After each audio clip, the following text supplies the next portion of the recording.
పాట ఒకటోసారి నాగలక్ష్మి గారి పాట 6,92,000 పోయి అక్కమ్మ గారి పాట 6,92,000 6,95,000 కళ్యాణదుర్గం మున్సిపల్ కార్యాలయంలో నేడు కమిషనర్ మరియు కళ్యాణదుర్గం మున్సిపల్ అధికారుల సమక్షంలో వారపు సంత, రోడ్డు మార్జిన్, బస్టాండ్ తదితర బహిరంగ వేలంపాట నిర్వహించారు. ఈ కార్యక్రమానికి వేలంపాటదారులు అందరూ కూడా హాజరయ్యారు. వేలంపాట ఎంతో చాలా ఇంట్రెస్టింగ్గా జరిగింది. ముందుకంటే ఈసారి మున్సిపాలిటీకి మంచి ఆదాయం చేకూరుందని ఈ సందర్భంగా కమిషనర్ ప్రెస్ మీట్ పెట్టి తెలియజేశారు.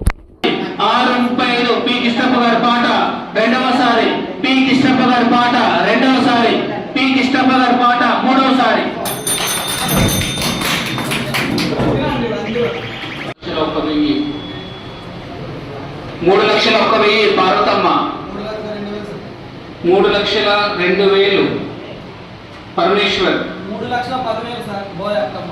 3,10,000 బోయ అక్కమ్మ,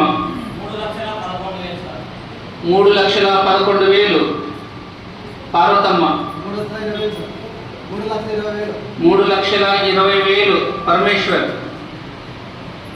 3,20,000 బండి పరమేశ్వర్, 3,22,000 పార్వతమ్మ, 3,30,000 8,21,000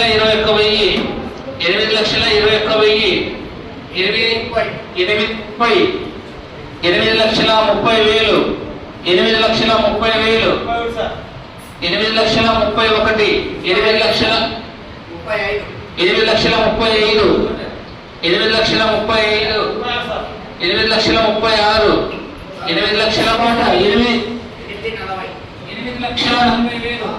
8,30,000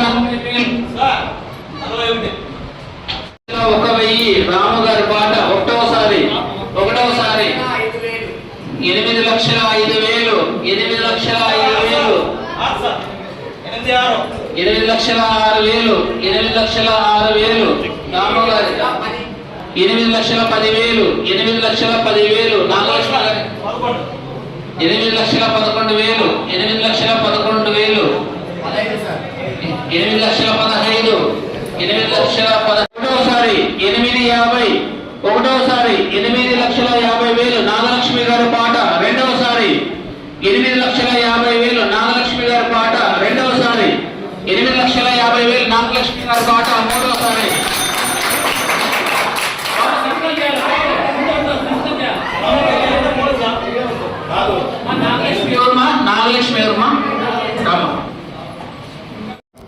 కళ్యాణదుర్గ పురపాలక సంఘానికి సంబంధించి 2025-2026 సంవత్సరానికి సంబంధించి గుత్త హక్కుల కొరకు ఈరోజు బహిరంగ వేలం నిర్వహించడమైనది. పురపాలక సంఘ పరిధిలో ఉన్నటువంటి వారపు సంత, బస్టాండు, లారీ స్టాండు, రోడ్డు మార్జిన్కి సంబంధించి ఈరోజు బహిరంగ వేలం నిర్వహించాము మున్సిపల్ ఆఫీస్లో. గతంలో కంటే ఈసారి గుత్తదారులు చాలా ఇంట్రెస్ట్గా పాడినారు. ఈసారి గతంలోకి ఎన్నడూ లేనంతగా ఈసారి మనకు అమౌంట్ రావడం జరిగింది. వారపు సంత 4,26,000 హెచ్చుపాట పాడినారు. అలాగే లారీ స్టాండ్కి సంబంధించి 8,50,000, తర్వాత రోడ్డు మార్జిన్ సంబంధించి 6,35,000 హెచ్చుపాట పాడినారు. 4లో ఒకటైనా బస్ స్టాండ్ వాయిదా వేయడం జరిగింది.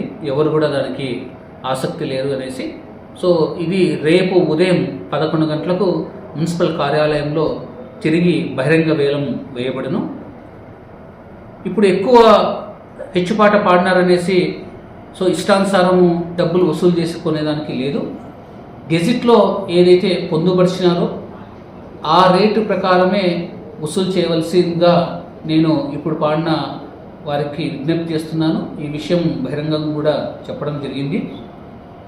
గెజిట్ని అతిక్రమించి ప్రజలకు ఇబ్బంది చేస్తూ ఏదైనా చర్యలు తీసుకుంటే వారి యొక్క గుత్త హక్కులు కూడా రద్దు చేసేదానికి తదుపరి చర్యలు కూడా మేము తీసుకోవడం జరుగుతుంది.